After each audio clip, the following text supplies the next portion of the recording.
and my white skates, you and my white skates, you and my white skates, you and my white skates, you and my white skates, you and my white skates, you and my white skates, you and my white skates, you and my white skates, you and my white skates, you and my white skates, you and my white skates, you and my white skates, you.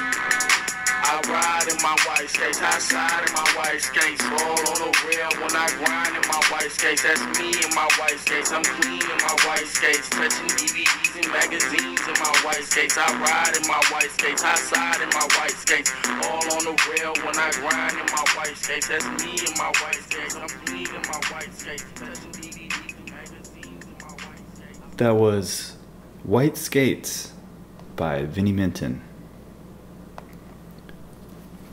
I once saw Vinnie Minton briefly. We were standing outside of Barn Burner in like 2007. It was me, Todd, Josh Silver, and there was this shorter person walking very quickly through the crowd with like walking with good style on a mission, and like rammed into like the side of me and blew past and looked down. Todd and I looked at each other. Was that Vinnie Minton? You realize how short most pros are, and I don't know if in Canada we're taller, but short, very good style. Tall. Some tricks are easier, but most of the time, you know, having a size 9 foot, or you know, like if you have like a size 7 or 8 foot and you're very short, you have pretty good style just by the way everything worked out. So that's my Vinnie Minton story. And that's the only time I ever went to a comp in the United States. Man, that was a serious atmosphere. Holy crap. Good advice from Ezekiel Anderson though, where I was like, coming from Canada and being so far outside of all that stuff, I think I mentioned to him, like, it's so serious. The atmosphere is so serious here. And you have to remember that time it's skating 2006 or 7. There still would have been, you know, like quite a few pros were skating really hard. They had something to prove. And he said, just do shit you know you could do. And I did a wheel swivelly 360 thing to freestyle Macchio, and Eric Shrine gave me props. Thank you, Eric Shrine. That was a good show of character, because that was a super serious atmosphere. Whew. Those contests in the States, rollerblading was serious business, but the level of skating was very high. So, and the average height was well below 6 feet.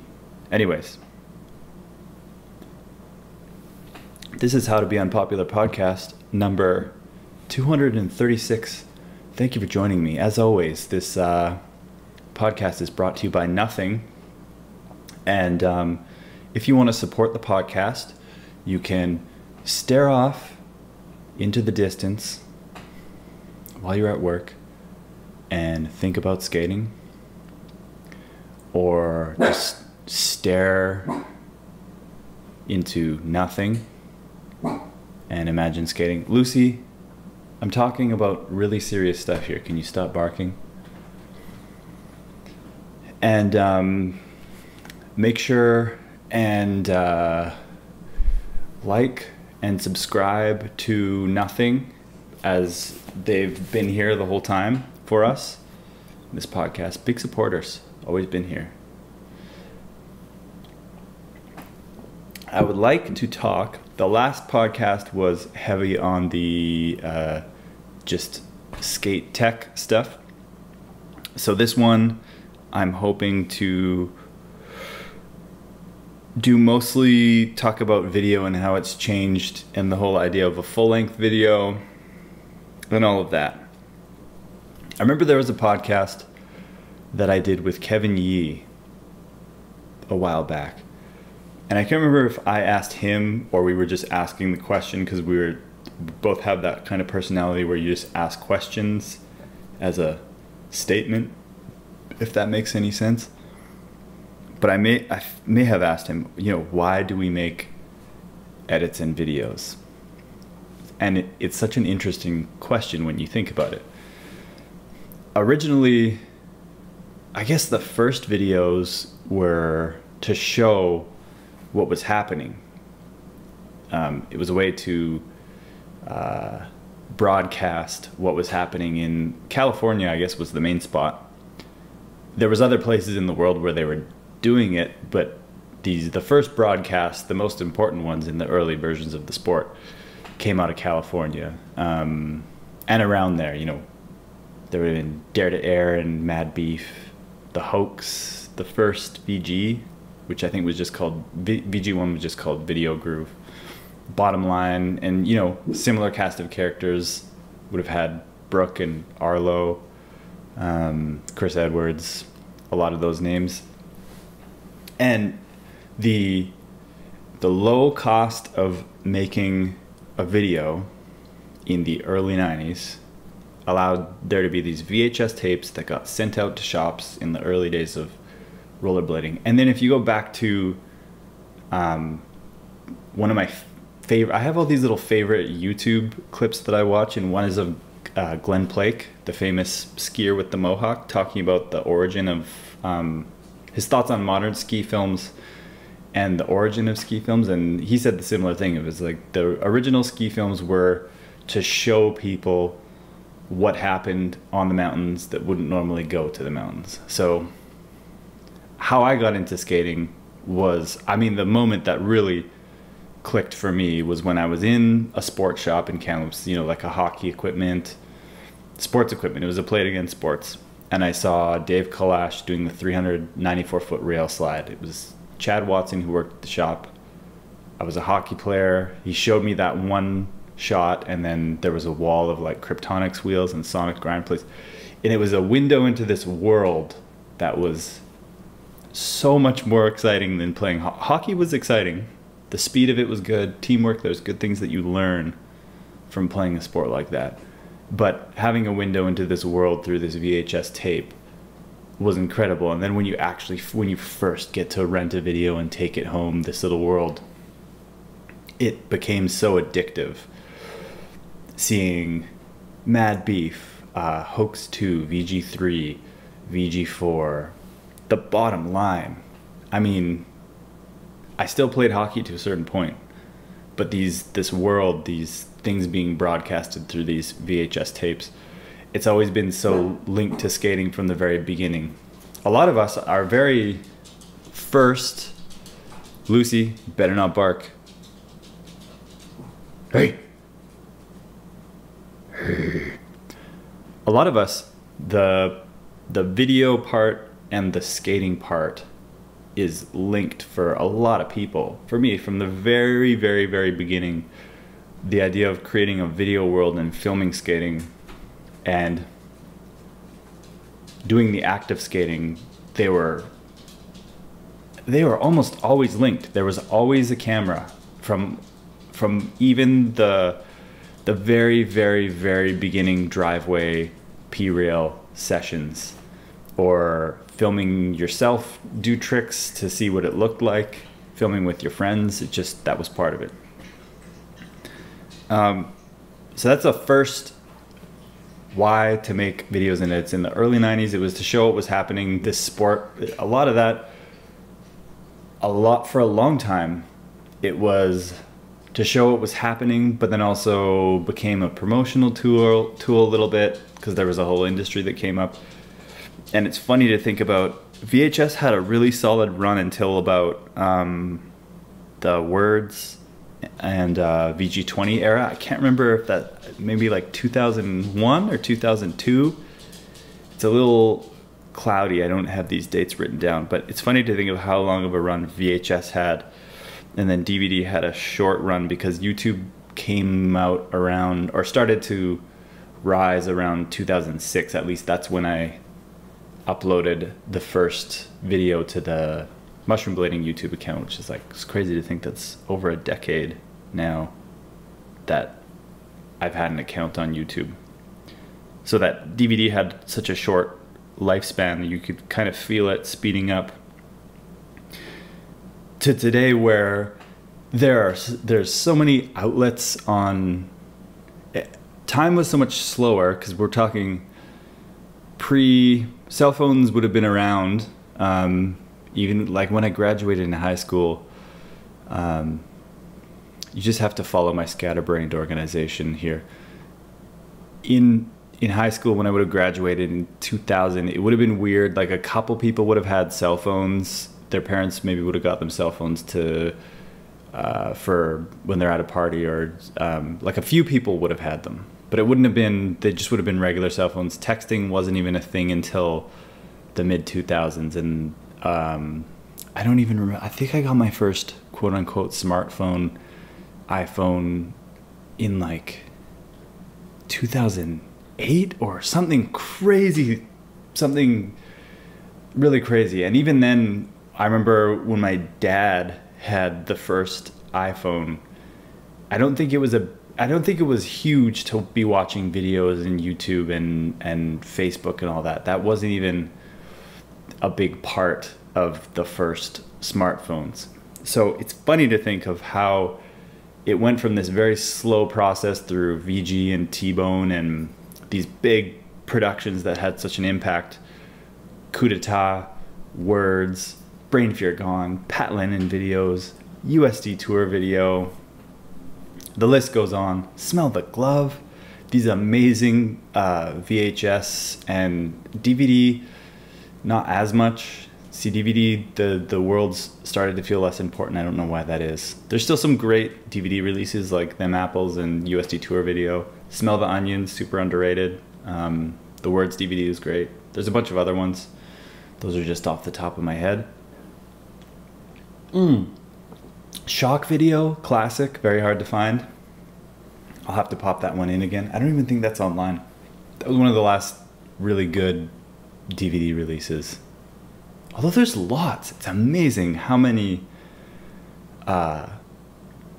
like full-length projects where so much energy gets put into them. This is kind of what inspired this podcast, is the idea that there was a tweet from a documentary director, the guy who did American Juggalo and Florida Man, Sean Dunn. It really clicked with me because it reminded me of skate videos. He's like, if you're planning on making a documentary, I'm paraphrasing here, but he was basically saying, if you're planning on making a documentary, just remind yourself that nobody cares, and if you're fine with that, proceed. And I have this moment once in a while where I watch these incredible productions, whether it be rollerblading or skiing or skateboarding, snowboarding. I'm a Grom, like across the board. I follow rollerblading and skiing closer than the other sports, but I watch some of these full-length productions, and I'm not talking about the big fucking bloated, sorry for my language, the big bloated like shoe company or the big productions. I'm talking about some of the smaller, more underground productions.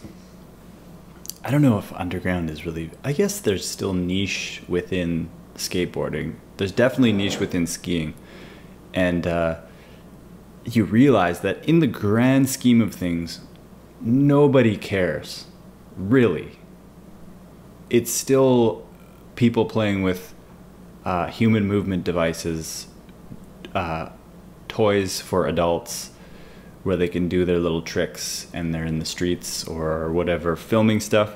But the effort that is still put into these productions, when the numbers of people watching them have gone less and less and less, and people are more, their attention spans are getting shorter, and nobody could have predicted that we went from people filming, you know, videos over a 2 or 3 year period, that was the way you got your information. You waited for a VHS in the mail, and you got your information through magazines and videos of, that was your broadcast of how things were happening, to just like this giant puke of content nobody could have predicted that Instagram would say, you know what?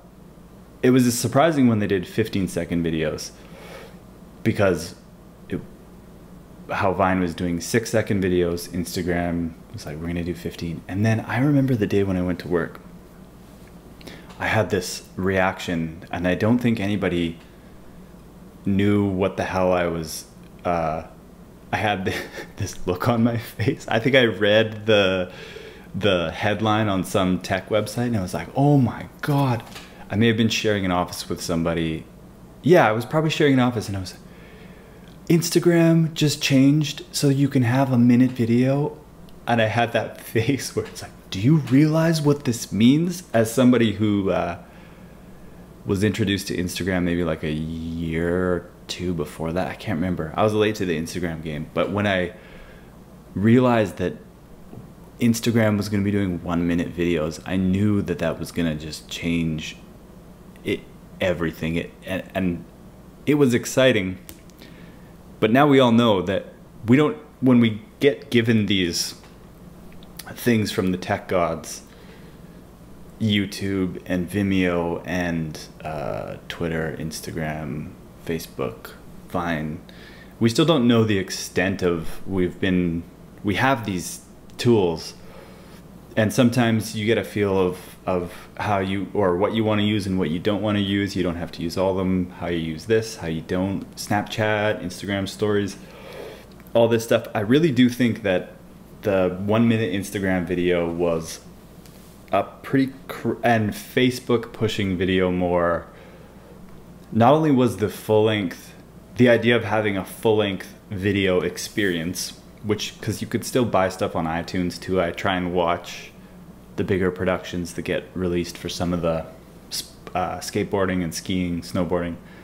I try and keep up on like the big budget stuff that gets released on iTunes, just to see what they're trying to do. But in the end, I honestly think it's just the same within skating or whatever sport. It's just a niche group of people. I guess on iTunes they have a larger audience of people watching these productions, but especially in rollerblading, nobody outside of our little circle really cares. Like the Sean Dunn quote, nobody cares about if we make a full-length video. A lot of people who are probably younger people right now might not even know what the hell a full-length video means. It's a byproduct of what we grew up with. Or if you're 30 or older, or maybe mid-20s, that we have these rose-colored glasses for the full-length video. And with good reason. I had a little post about it where the ritual and the tradition and the process of making a full-length video, I think regardless of what sport you're doing, that almost matters more than the actual final product, probably for every sport.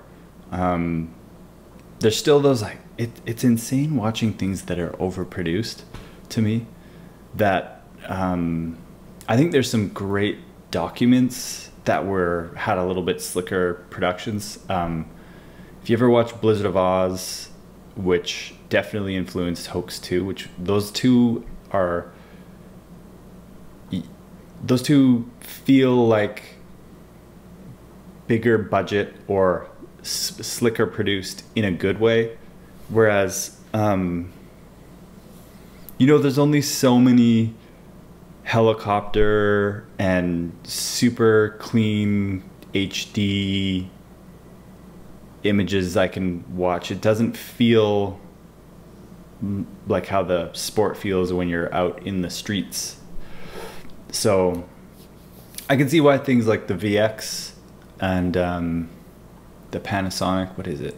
HVX? No, not HVX. DVX. Why those cameras still... You see, and this is what I struggle with. Do I have rose-colored glasses on? Do people who use the VX and the DVX, is it we're not accepting that everything has changed? Or is the full-length video or working on a longer project still important? I think regardless of what camera you film with, I think those little videos that only a few thousand people are gonna see, that some people got together and cared a lot to make this underground piece of video art or whatever you want to call it, that I love that idea still. I love the idea that people care enough to go completely outside of making a big budget production or putting it on iTunes. People are putting stuff out for free that they work for 2 years on. I still love it. And I'm sure they love the process. I think a lot of people are addicted to the process of putting something together over a large period of time, that it still has value to work on something. Although it's so funny that there's these things at our fingertips, like you can release footage at any time and get instant little dopamine hits of likes and comments. And the other problem is that people, the broader audience outside of maybe the few thousand people, or maybe it's even like a few hundred people, maybe it's like 50 people in the end who are actually going to sit down, turn the lights off, make sure they have headphones or good sound, and fully engross themselves into a world that somebody has spent some time creating.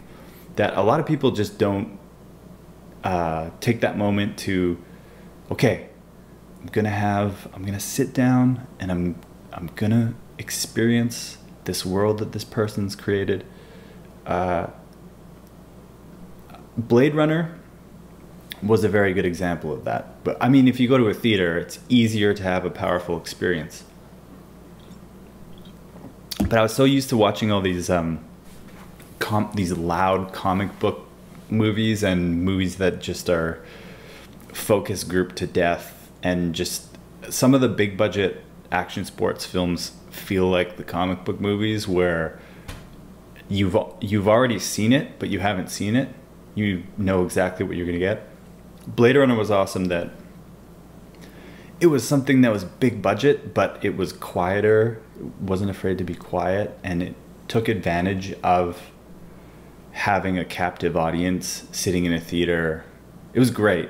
But I mean, people aren't gonna watch your underground quote unquote action sports. I hate using that term, but I guess you know what I mean when I say action sports.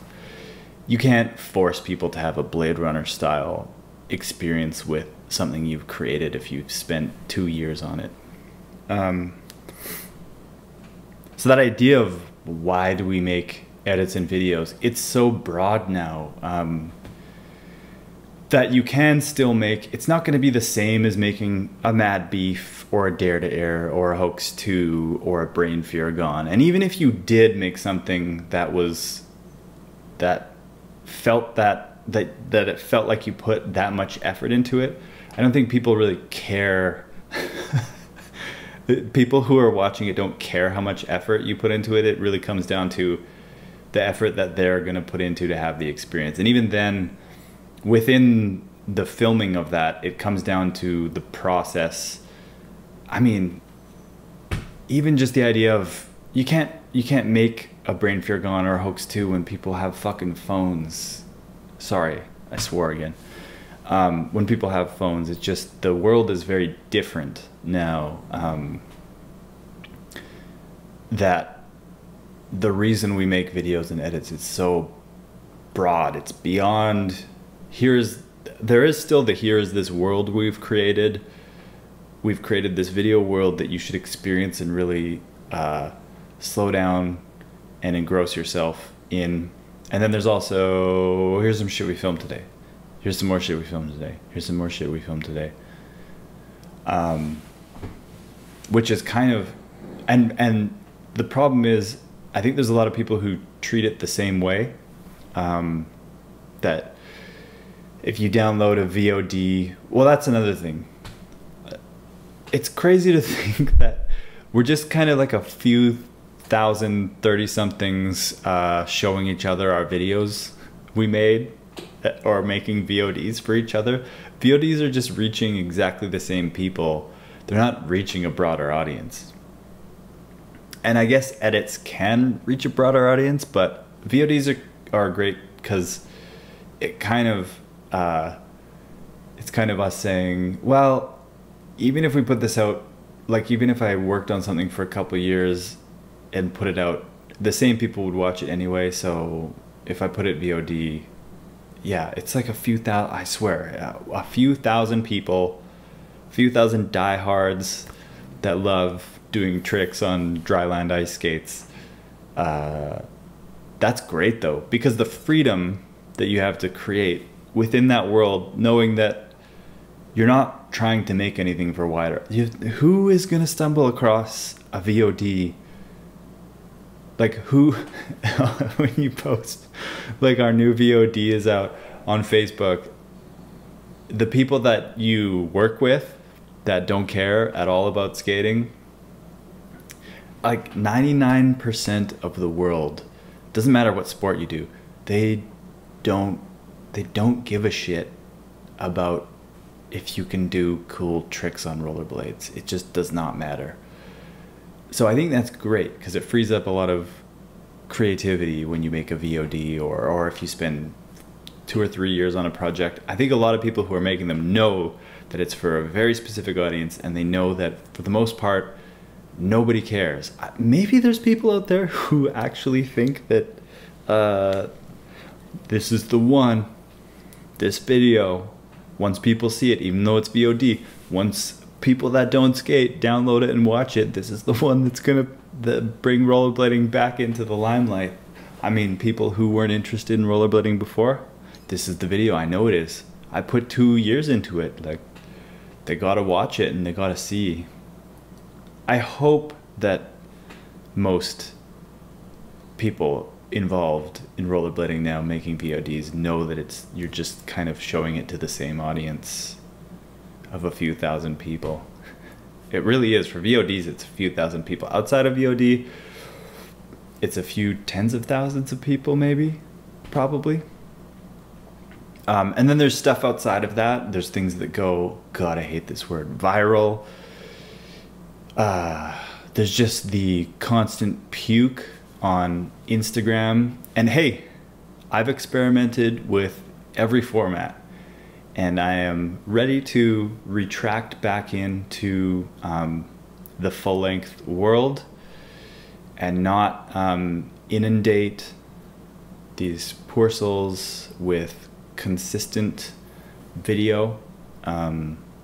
Blade practice is going to be capped at 35, and I think I'm going to do one more solo session, and as soon as 2018 hits, there will be working on something new, which is exciting because there's only so much that you can just keep.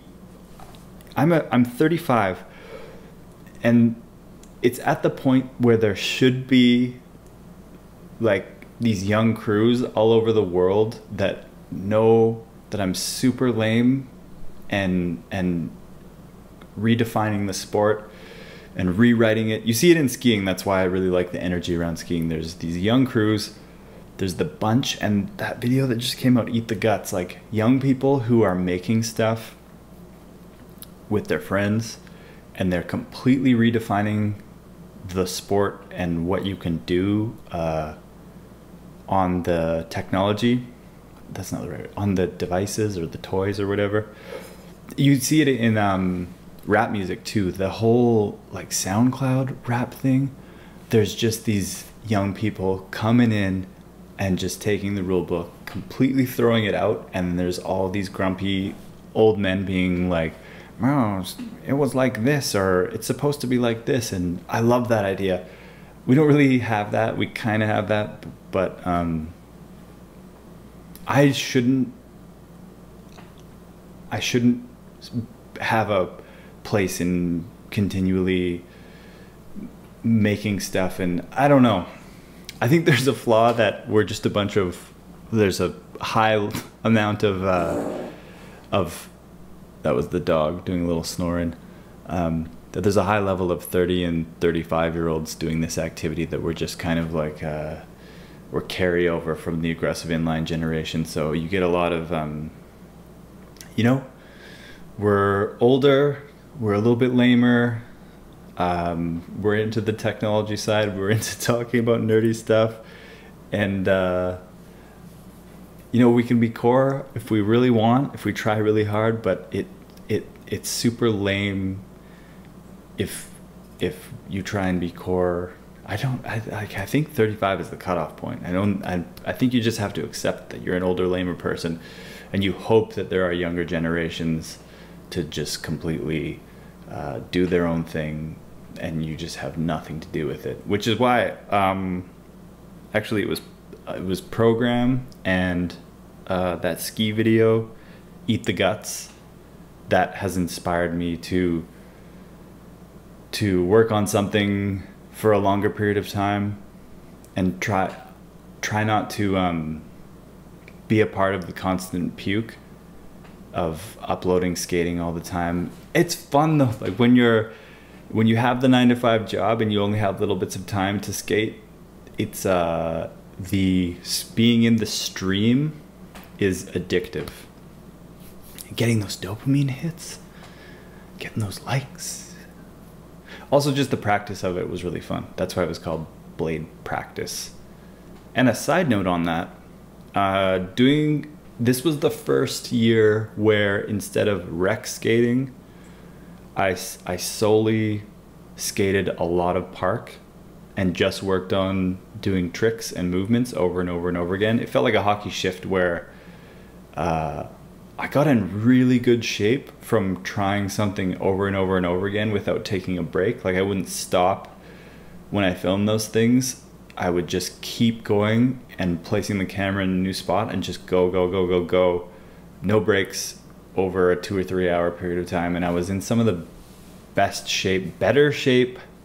My cardio was really good when I did lots of rec skating, but in terms of like skating muscles and flexibility and tricks and ideas, this was a really good year because I just focused on doing tricks and movements. And I think yoga's great and stretching's great, but regular skating, I learned a lot that it goes a long way just to skate once or twice a week and no breaks really when you're trying to get something. You just don't really stop.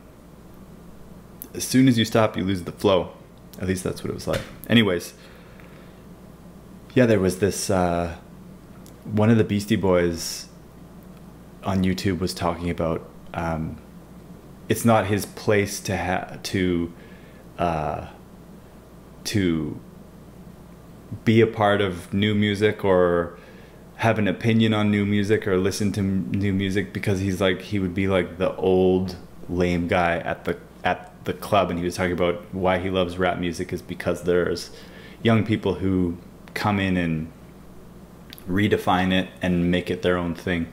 We have it a little bit with skating, but again, the energy of skiing is way more exciting to me because I can feel it way more than that. But it doesn't mean I can't draw inspiration from that into skating. But again, I think I have maximum respect. I really like people who work on longer projects or put something out that they work on for a long time now. And I think as the years go on, we'll have more respect and appreciation. There will be things that rise to the top or that you go back and look to.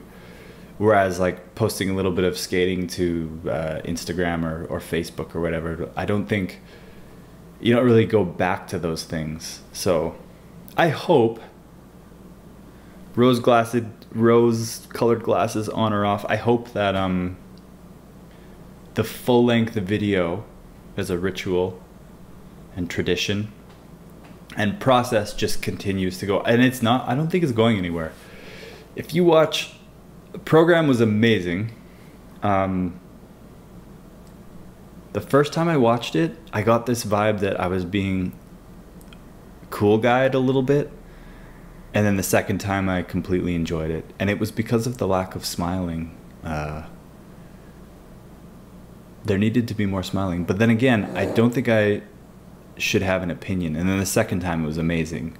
That world was very inspiring. It was that video and Eat the Guts, that ski video that just came out by HG Skis. That it was a crew. They filmed for 2 years. Their other video is incredible. Children of the Guan. If you like Pat Lennon and Joe Nav videos, definitely watch that. And Program was an amazing example of so many little bits and pieces of skating smashed into something that was presented, filmed really well, edited really well. The soundtrack was good. The variety of skaters was amazing. Old, like, traditional good style, throwing out tradition, making you feel so many things while you watch it, inspiring you to go skate. The selections, of tricks, the music, the spots, the world, everything. It was really good, and it's crazy that Gold in the Crib came out in the same year too. 2 banger Danny beer sections. Shit. Danny has a way of mixing it's athletically incredible, it has good style and steezy, it's difficult and it's funny. He mixes all this stuff together into his skating, and I can't believe he's hit this other level where you're wondering what's gonna happen when you watch a Danny Beer section now, or even when you watch him skate in person. You're consistently surprised, and it's such a good mix of it feels like futuristic rollerblading, and it feels distinctly rollerblading. And again, a lot of the great rollerbladers have come from hockey. That you could so easily see Broskow, Danny Beer, and Haffey, and a few others that came from hockey. You could see them like doing the interview, which they fucking did for another great full-length video. Watched a game. He did the interview. You can see that like while he skates. Anyways. And Program and Eat the Guts. Great examples of respect to the tradition of a full-length video, regardless of if anyone actually cares or not. You could tell that it was more about the process of making it and putting it together for the people. I try and follow all the other sports as much as possible. There's some that I don't know a lot about, like snowboarding and mountain biking. I don't know a ton about, but skateboarding, skiing, actually BMX not so much, and rollerblading. It's funny, there's almost the exact same conversation running across all sports. Not so much in mountain biking I've seen, but there's this creativity and fun and people just making stuff, and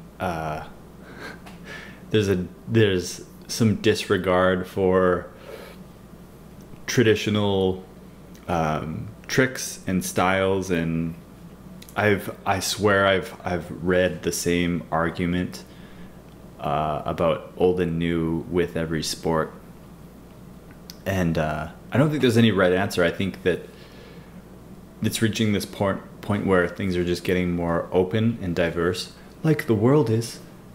I think we all get attached to the idea of what we think our sport, activity, art, whatever is. There's a lot of people who are offended because there's so much media and so much different stuff being made and so many different outlets for it. It's easier to get your vision out, which in turn, you know, you would think that if people are so passionate about a certain period of skating, they could go out and create that world again. And if they're really into that world, they can go out and create it. Do a reboot of early 2000s rollerblading. There's a lot of people who are really good at taking bits and pieces they like from different eras and trying to make something new out of it. And it's completely open.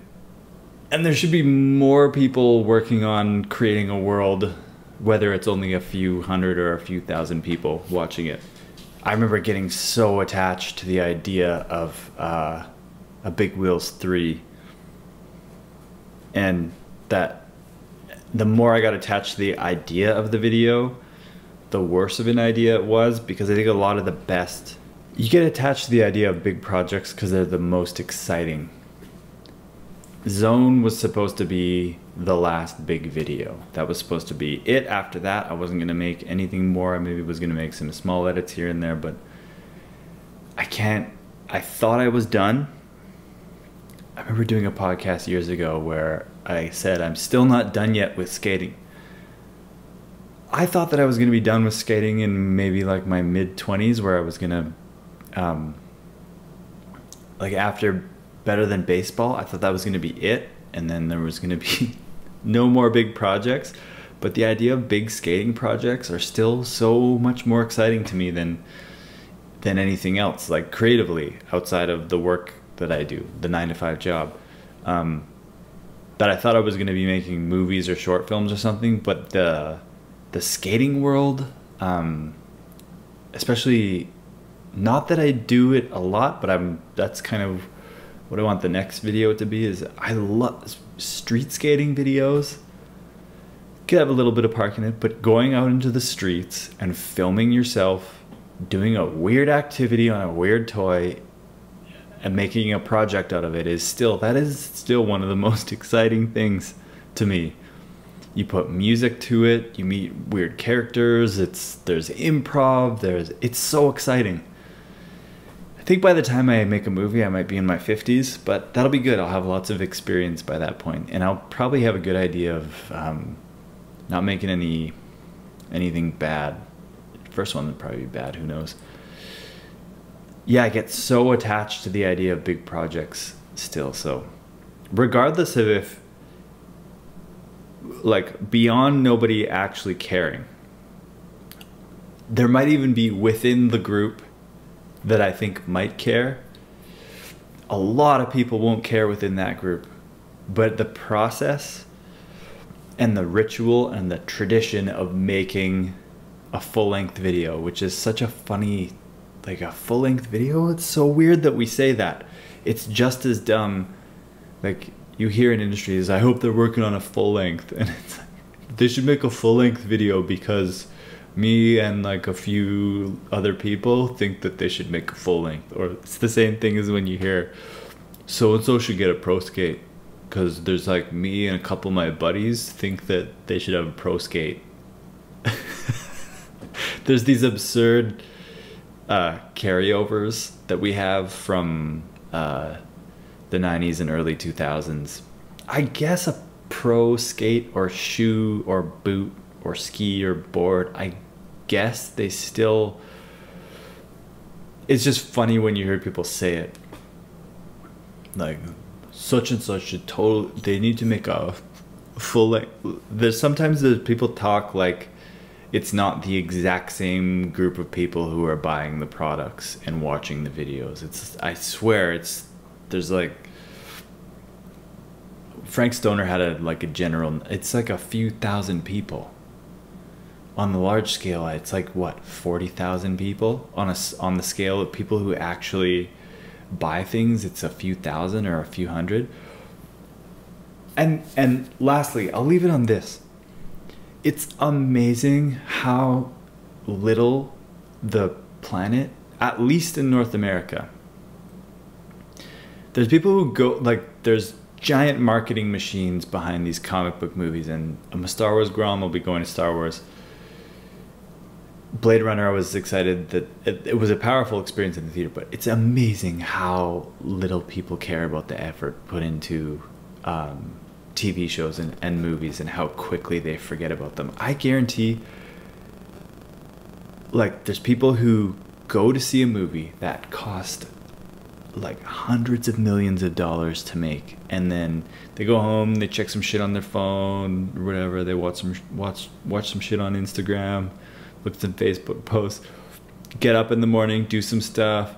Maybe they're like driving their car, walking through the parking lot. It's like, oh yeah, I went to the movie theater yesterday. I can't even really remember what movie I watched.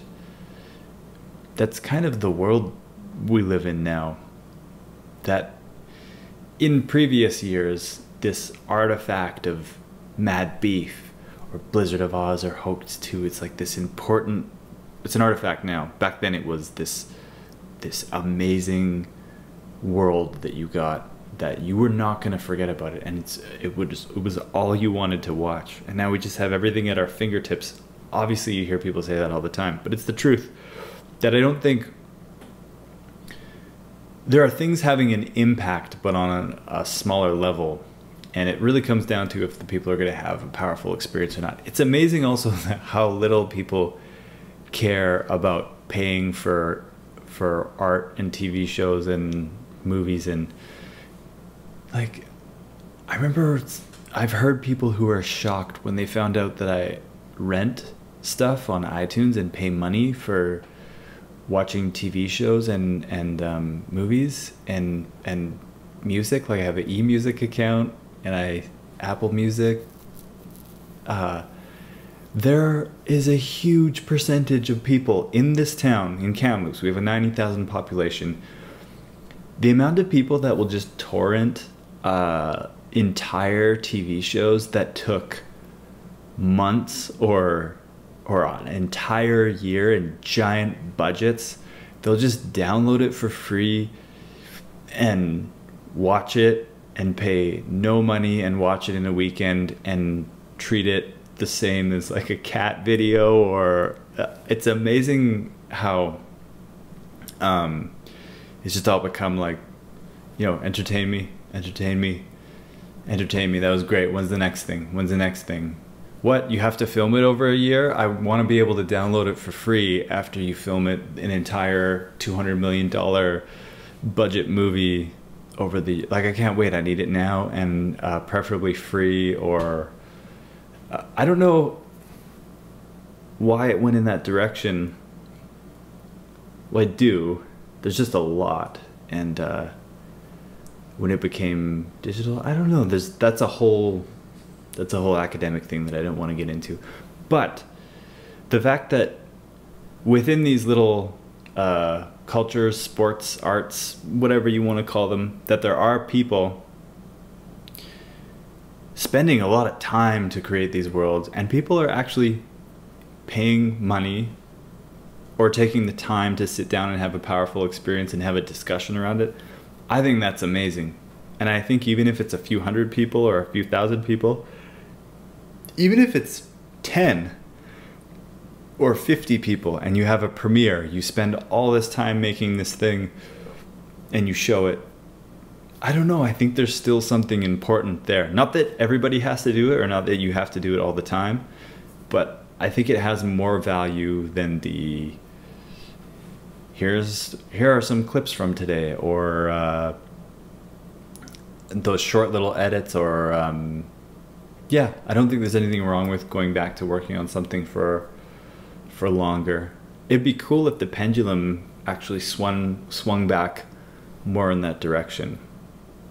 And it's less about money from a VOD or views, and it's more about, yeah, it's about the process and the ritual and the tradition of working on something, more than the final product and the views and the money. And I think that's good. If there are people who still care about that and want to have the experience within a little small group of people, I think that's great.